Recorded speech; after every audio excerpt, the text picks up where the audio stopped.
नमस्कार फ्रेंड। आज हम भारत द्वारा इजराइल में चलाए जा रहे ऑपरेशन के बारे में हम समझेंगे। ये ऑपरेशन क्यों चलाया जा रहा है, ये ऑपरेशन है क्या, ठीक है, इसके बारे में हम चर्चा करेंगे। क्योंकि आपको भी पता है कि इजराइल और हमास में युद्ध जारी है पिछले 6 दिनों से। तो इसके लिए भारत सरकार ने भी वहां पर फंसे हुए नागरिकों को लाने के लिए, जैसा कि सभी देश करते हैं, भारत सरकार ने भी अपने तरफ से अनेक सहयोग प्रदान किया है। इसके लिए अनेक चीजों को गठन किया है, ठीक है। तो इसके बारे में हम चर्चा करेंगे। उसके बाद से युद्ध को और तेज करने के लिए और युद्ध में विजय प्राप्त करने के लिए इजराइल सरकार ने वहां पर यूनिटी यूनिटी गठन कैबिनेट किया है, ताकि हम हमास से अच्छे से लड़ सके और विजय प्राप्त कर सके। तो इन दो बातों पर हम चर्चा करेंगे। आगे चलने से पहले आप मेरे चैनल को लाइक, शेयर और सब्सक्राइब कर दें। ओके, तो सबसे पहले स्टार्ट करते हैं कि भारत सरकार ने वहां पर फंसे भारतीयों को लाने के लिए क्या किया है। तो भारत सरकार ने जैसा हर बार की तरह फंसे भारतीयों को विदेश से लाने के लिए एक ऑपरेशन जारी करता है, एक ऑपरेशन संचालित करता है, जिसका नाम है ऑपरेशन अजय। जैसे पहले भी शुरू कर चुका है, जैसे अफगानिस्तान में देख लीजिए तो देवी शक्ति हुआ, यूक्रेन में हुआ युद्ध तो गंगा हुआ, और कोविड-19 में वंदे भारत, जब कोविड-19 में फंसे भारतीयों को लाने की बात हुई तो वहां पर वंदे भारत स्टार्ट हुआ, और सूडान में कावेरी ऑपरेशन की गठन हुआ। इसी तरह से भारत सरकार ने इजराइल में फंसे भारतीयों को लाने के लिए और गाजा पट्टी में फंसे भारतीयों को लाने के लिए ऑपरेशन अजय गठित किया है, जिससे कि हम अपने भारतीयों को, जो भारत सरकार का दायित्व, उनको सुरक्षित हम भारत में लाया जा सके। तो वो कौन सा गठन किया है? ऑपरेशन अजय। ऑपरेशन अजय का गठन किया है, ठीक है। और माना जा रहा है कि इसमें लगभग 18,000 भारतीय फंसे हुए हैं इजराइल में, तो उनको लाना है 18,000। अगर, और ये भी कहा गया है भारत सरकार की तरफ से कि अगर हमें जरूरत पड़ेगी तो हम नेवी शिप का भी सहारा लेंगे, ठीक है। किसका? नेवी शिप का भी। भारत सरकार ने भारतीयों को लाने के लिए एडवाइजरी भी जारी की है, ईमेल भी जारी किया है और फोन नंबर भी जारी किया है, जिसके माध्यम से भारतीयों को कंटेक्ट किया जा सके, और जो तेल अवीवा जो दूतावास है वहां पर भारतीयों को सुरक्षित लाकर भारतीयों को सुरक्षित हेलीकॉप्टर में और जहाज में भर के भारत लाया जा सके, ठीक है। तो कितने हजार भारतीय फंसे हैं? 18,000।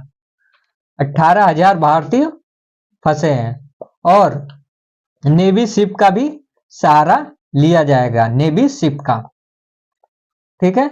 नेवी शिप का भी इसमें सहारा लिया जाएगा।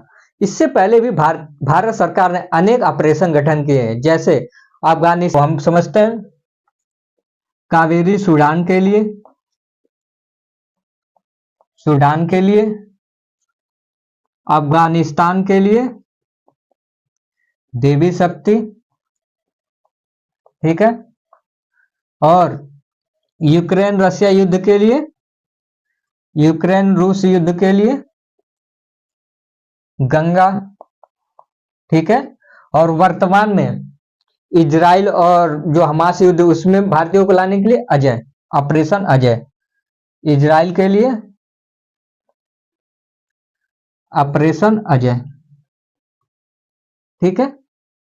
इसमें इजराइल सरकार द्वारा वहां के जो राजदूत हैं इंडिया में, उन्होंने बोला कि हम पूरी तरह से भारतीयों को सुरक्षित लाने के लिए और रखने के लिए प्रतिबद्ध है, हम लाएंगे, और भारत सरकार भी इसके लिए प्रतिबद्ध है और लाएंगे, ठीक है। हमारे जो विदेश मंत्री एस जयशंकर जी ने अच्छे से मिलकर कोऑपरेट करके अलग अलग देशों से भारतीयों को लाने में सहायता प्रदान कर रहे हैं, ठीक है।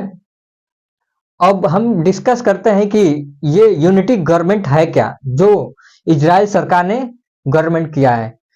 तो चलिए डिस्कशन स्टार्ट करते हैं। यूनिटी गवर्नमेंट, यूनिटी गवर्नमेंट सन 1973 में भी स्टार्ट हो चुका है। किसमें? सन 1973 में। वहां पर जब युद्ध हुआ था, जब अरब देशों ने आक्रमण किया था, तो उस समय भी यूनिटी गवर्नमेंट का गठन हुआ था। यूनिटी गवर्नमेंट होता क्या है? पक्ष और विपक्ष के सारे लोग एक गवर्नमेंट फॉर्म करते हैं और उसमें युद्ध से लड़ने के लिए एक दूसरे का सहायता देते हैं, ठीक है। इसी तरह कैबिनेट वार का भी इसमें गठन हुआ, इसमें 3 लोगों को शामिल किया गया है। कितने लोगों को? 3 लोगों को कैबिनेट वार में शामिल किया गया है। ठीक है, तो यूनिटी गवर्नमेंट क्या है? पक्ष और विपक्ष लोग भी इसमें शामिल होते हैं। उसके बाद से कैबिनेट में 3 लोग हैं, कैबिनेट में 3 लोग इसमें हैं। और 1973 में पहली बार ये इजराइल सरकार द्वारा किया गया था। ठीक है, क्योंकि अभी तक इस युद्ध में बहुत बड़ा विनाश हो चुका है, मानव जाति का बहुत बड़ा विनाश हो चुका है। जैसे माना जा रहा है कि इजराइल में लगभग 1200 लोगों को जानी जा चुकी है और लगभग 3000 लोग घायल हो चुके हैं। वही हमास की तरफ से 1500 आतंकवादी मारे जा चुके हैं और लगभग 3 से 4000 भी वहां पर घायल हो चुके हैं। और बहुत बड़ी मात्रा में आर्थिक क्षति भी पहुंची है, सामाजिक क्षति भी वहां पे पहुंची है।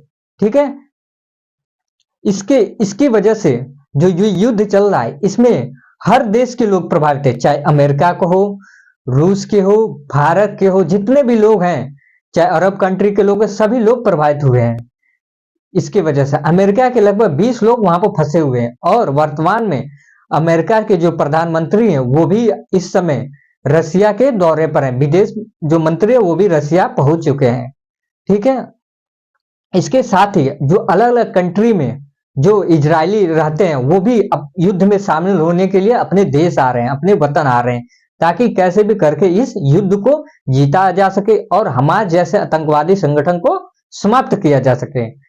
माना जा रहा है कि इजराइल ने लगभग 3.5 लाख सैनिकों का फौज का जो है वो मतलब एक सुरक्षित खेप रख चुका है। 3.5 लाख, कितना? 3.5 लाख फौज है अभी रिजर्व में 3.5 लाख फौज है अभी इजराइल में इन आतंकवादियों से लड़ने के लिए। और जो गाजा पट्टी का एरिया है वहां पर भी इजराइल ने उसको पूरा घेराबंदी कर दिया है। उसके बिना गाजा पट्टी में ना तो कोई अंदर जा सकता है और ना ही बाहर आ सकता है।